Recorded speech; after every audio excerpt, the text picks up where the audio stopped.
30-93 game 4, and they're heading to the final for the first time since '99. It's inside the NBA. It's presented by McDonald's. Ernie Johnson with Shaq, with Kenny, with Chuck, and with the Knicks heading to the final against either San Antonio or OKC. If you're just joining us, if you didn't have a chance to see how this game played out, everybody want to see the highlights. Knicks fans definitely want to see the highlights. Oh, without question. There they go, right there. Celebs galore, and in Cleveland, as a celebrity in his own right, Jalen Brunson. Kenny Atkins guys down 3-0 Donovan Mitchell early, and Cleveland's out to the early 6-point lead. And I kind of knew they were up 6 points. Yeah, they were 8. I kind of knew he was going to come out smoking. Him and this guy right here, but this guy didn't do much. What was he smoking? They lost by 40. So many leak outs. Come out.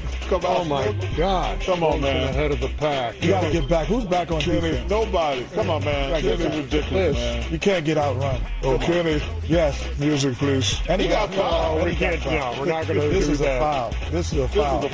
Come on, man. Ref, you just giving them mercy. Brunson pulling up and knocking down a 3. You know who else can hit that? Juice McBride can hit that. You know, Ernie, we always talking about putting your foot on your opponent's neck, and the Knicks definitely did that tonight. That may have needed the music on that one right there, but put your foot on your chest when you're trying to close out this series. I don't know if they put their foot on their neck. They damn sure put it up their ass. Probably an unnecessary comment by the Chucks. I'm sorry, wait. I would have to agree with you, Chuck. They just putting up a 3. Alvarado, no, but there's Cat. Come on, man. The great John Starks. It was 50-26 at that point. In fairness to Coach Atkinson, analytically only lost by 12. Stop it. Wait, I'm just telling you. Stop it. You're on fire tonight.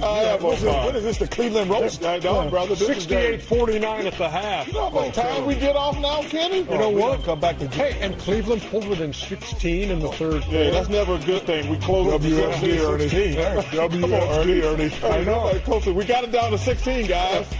And then came a 12-0 run. The people who are on fire right now, loving it at the watch party. Oh, give me that. And now it's 107-76. Man, we get a week off, y'all. Over a week. You know what's crazy? The New York City is one of the most famous cities with a million things to do. They had a watch party. You know, that's when you know that this is out of control.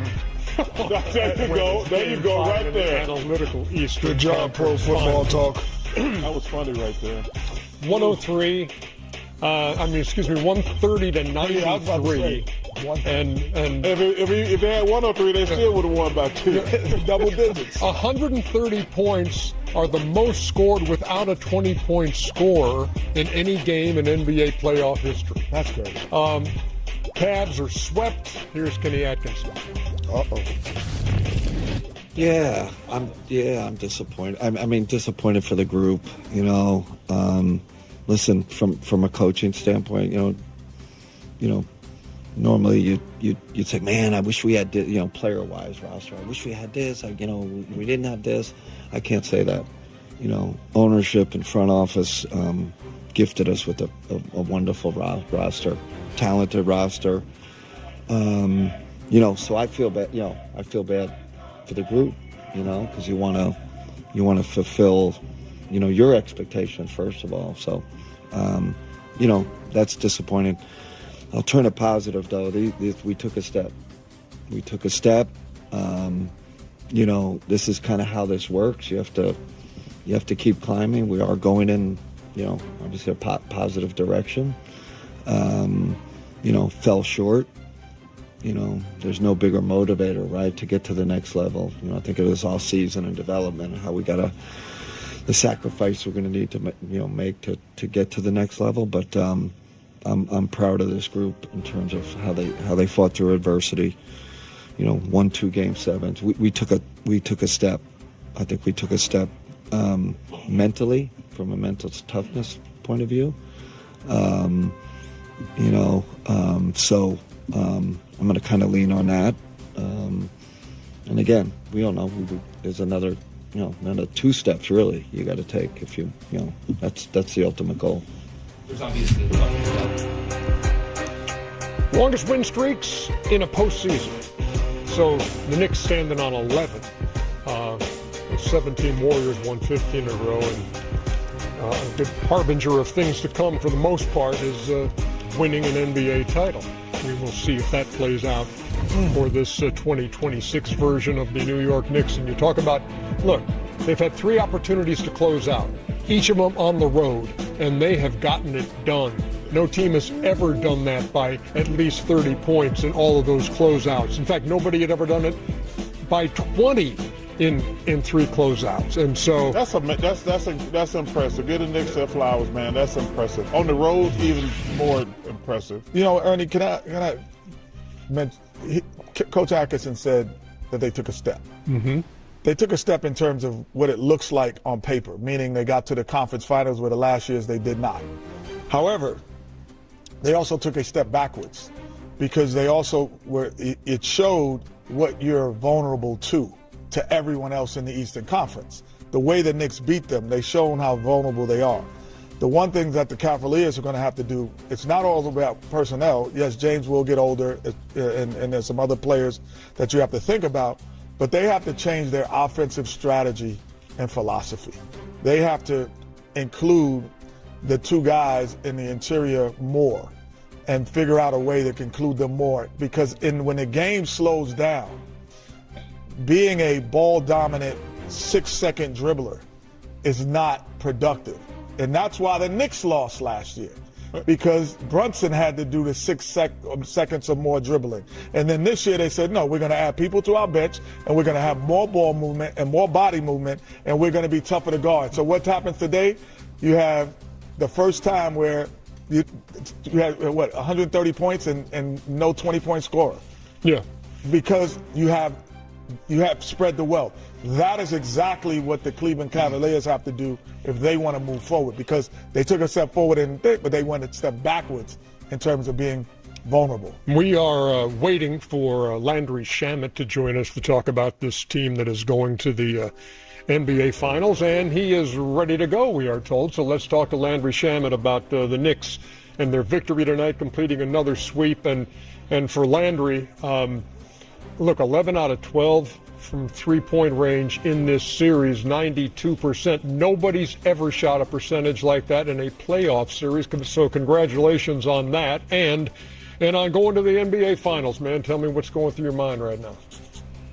Oh man, it's crazy. My first finals, and obviously it's super exciting and feels good, and we want to obviously enjoy this, but at the same time, same breath, we got a larger goal here, and so definitely going to enjoy it the next day or two, and start locking in for what's to come. We got 4 more wins to try to go get, and we know it's going to be even harder. So. Really proud of this group and, kind of what we've fought through all year, and, being in this position now with this team, it's pretty special. Landry, great series. I played with some great shooters, Big Shot Bob, Brian Shaw, Rick Fox, and I used to go to them on nights of closeout games and say, I'm coming to you, be ready. Did Brunson and Cat come to you, and, did anybody on the team come to you and tell you to be ready? Because you're more than ready, my brother. You're playing great. Thank you, man. I appreciate that. Honestly, I think one of the beautiful things about this group is our approach, regardless, is pretty steady. There was no, make it special, Landry, we're going to play through you tonight or anything, or anyone. Our whole thing, when we're at our best, we, stick to our principles, play within ourselves, play fast, and rely on each other. And the beautiful thing of this group is it could be a different guy every night. Josh Hart had a great shooting night. This series, when they're sagging off of him, he made a bunch of shots. It could be Deuce, could be anybody off the bench. Jose, doesn't matter. It's the next man up, and truly like a collective effort. Number one, young man, congratulations. And me, Kenny, and Shaq and Ernie have had the experience of being in New York when the Knicks are doing good. Can you explain to people, like, number one, how in the hell y'all be making all that racket on the roads, and how crazy it is being in the Garden or just walking around New York right now? Y'all know, Knicks fans are a specific species of human that should be studied. It's special, man. They're crazy. They're crazy. They fly out to Cleveland on a Monday. They're everywhere. They take over arenas. everywhere you walk in the city, that's what you hear. The buzz is unbelievable. So, yeah, no, I mean, there's really – you could try to explain what's going on in New York right now for Knicks fans, but, I mean, good luck. Like, it's different. Knicks fans are different, man. You know what? Congratulations, Landry. I think the other thing that you went 11 for 12 from 3, and that's going to be, go down in history as, one of the great series. But I thought really your defensive effort on Donovan Mitchell in Game 1 when you guys were down was just as vital, if not even more, because he was really having his way, and defensively guarding the best player, you get that assignment as well sometimes. Yeah. I mean, he's a hell of a player, and, I've said it before, we have a tremendous luxury on this team of having multiple primary defenders that we could give guys different looks, because as you guys know, these are the best players in the league and really good offensive players that teams played through. If you give them the same look over and over all game, they're going to figure it out and pick you apart. And so we have the luxury where we have, 4 or 5 guys really, perimeter defenders that we could stick on the ball and say, you got him. So, when we find something that works, we'll stick with it, but we have the ability to go to different things and give them different looks, and I think that's a huge strength of our team. Last question so you can go celebrate. You guys are going to have about 7 to 10 days off. Did Coach mention to you guys about being careful and about being smart? Yeah, he's been huge on, with that. As we had it the last series, we swept the Sixers and we had like 9, 10. That was crazy. That was a long stretch, longer than the All-Star break. So, but one of the things he was talking about was, the fighting human nature of getting comfortable. And also, as you guys know, you can't recreate, playoff atmosphere in practice. You just can't. The intensity, all of it. It's hard to recreate. So we've got to find ways mentally, physically, emotionally, spiritually to, keep our spirit where it needs to be, even with time off, taking practices seriously and being intense, going at each other a little bit. So we'll have a good week and be ready to go. Landry, this is, I promise, the last thing. But I am curious. Y'all are good, man. Because this is just like the last series. You're going to have 8 nights off before you play again. And you don't know who you're going to play yet. So how does that work out as you're preparing? Is it, okay, we'll prepare for OKC on this day and then San Antonio? How do you break that up? Yeah. I mean, this series we waited all that time and really had one day to prep for Cleveland. But, you drip feed some stuff in throughout the week, watch some film on both teams. We got a lot of time, so guys will be, locking into film and watching the games, obviously. But we'll walk through and go through both teams' stuff throughout the week, and then ultimately whenever you figure out who you got, then, full steam ahead on that group. So it worked out last series where we waited all that time to have really one day to prep for Cleveland fully. So, obviously you can't control that, and we know that. So we'll see how this series goes over there with 2 really good teams, and we'll do, control what we can control on this end to be ready to go game 1.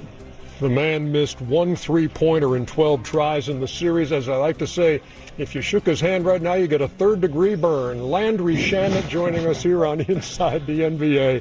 Nice going. We'll see you in the finals. Congratulations, brother. Appreciate you guys. Congratulations. Thank you, guys. Appreciate it. Got it.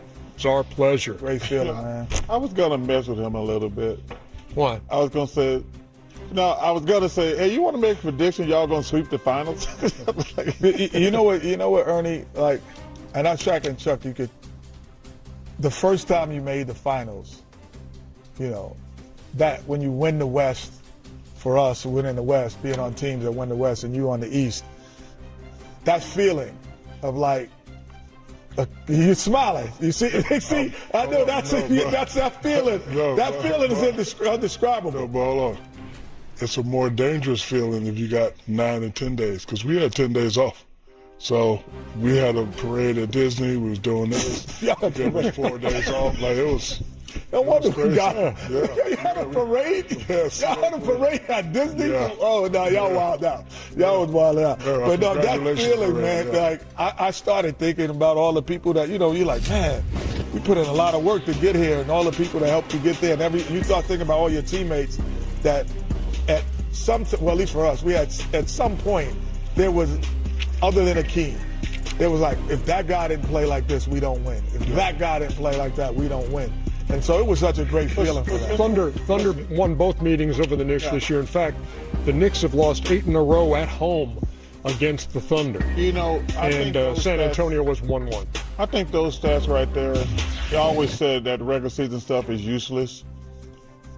This is not the regular season New York Knicks right now.